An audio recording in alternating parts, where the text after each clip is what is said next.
سب سے پہلے ہم بات کریں گے احمد حسن عربی صاحب ہمیں جوائن کر چکے ہیں، کسی تعارف کے محتاج نہیں ہیں، ماہر بین الاقوامی امور کے ماہر ہیں اور اس کے ساتھ ساتھ بڑی گہری نظر رکھتے ہیں تمام تر معاملات پر، خاص طور پہ اگر ہم امن معاہدوں کے حوالے سے بات کر لیں، مارکہ حق پر پوری دنیا نے دیکھا کہ کس طرح سے بھارت کو منہ توڑ جواب ان کی جانب سے دیا گیا کہ احمد حسن عربی ایک ٹرینڈ بن کر سامنے آیا۔ بہت بہت شکریہ جوائن کرنے کے لیے احمد حسن عربی صاحب۔ یقینی طور پر آج خوشی کا دن ہے، سیلیبریشن کا دن ہے، لیکن آپ سے جاننا یہ چاہتے ہیں کہ کیا صرف سیلیبریشن کافی ہے؟ آپ سمجھتے ہیں کہ صرف خوشیاں ہی منانا کافی ہیں؟ کیونکہ جو قائد کا ویژن تھا اس کے حوالے سے اگر ہم بات کر لیتے ہیں، جو ان کے وعدے تھے، جو ان کے دعوے تھے، جس طرح سے وہ پاکستان کو دیکھنا چاہتے تھے، تو کیا آج ہم واقعی وہاں پر ہیں؟ ہم کتنا جیتے، کتنا ہارے، ہم کتنا کامیاب ہوئے ہیں اور کہاں کہاں پر ہماری ناکامی ہے؟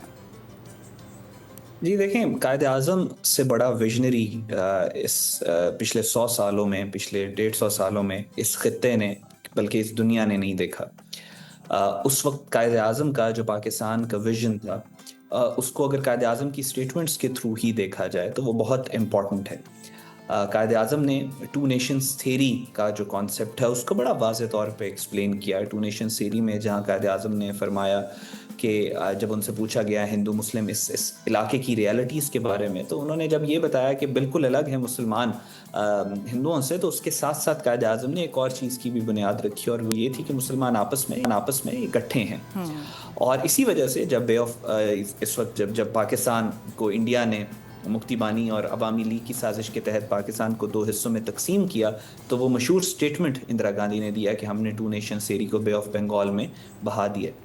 اور اس کے ساتھ ساتھ قائد اعظم کا وہ گولڈن پرنسپل فارن پالیسی کا، جب انہوں نے یہ کہا تھا کہ پاکستان کا جو foreign policy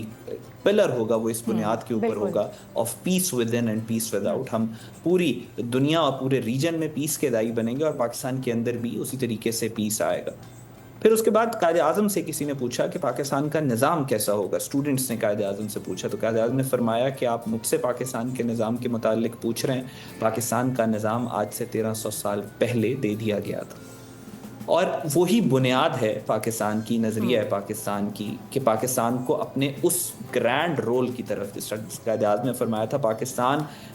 there is no power on earth that can undo Pakistan. علامہ اقبال کے ویژن کے مطابق قائد اعظم نے، علامہ اقبال کا جو تھا سبق پڑھ پھر صداقت کا، عدالت کا، شجاعت کا، لیا جائے گا کام تجھ سے دنیا کی امامت کا۔ قائد اعظم جب مڈل ایسٹ کے اندر مڈل ایسٹرن مسلمس کو یہ بتانے کے لیے گئے کہ پاکستان کا بننا کی ضرورت، قائد اعظم نے فرمایا، انہوں نے یہ ہندوتوا اور اکھنڈ بھارت کا جو کانسیپٹ تھا وہ ایکسپلین کیا اور کہا کہ پاکستان ان کو روک کے رکھے گا۔ سو قائد اعظم کا وہ ویژن، ایک پین اسلامک ویژن، پاکستان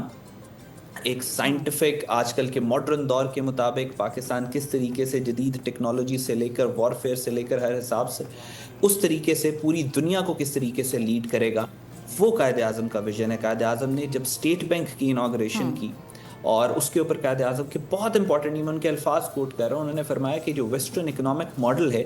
اس نے انسانیت کو بہت زیادہ ایک گھٹا ٹوپ اندھیرے میں دھکیل دیا ہے، اور پھر فرماتے ہیں کہ اس ویسٹرن اکنامک ماڈل نے ہی ورلڈ وار 1 اور ورلڈ وار 2 دی،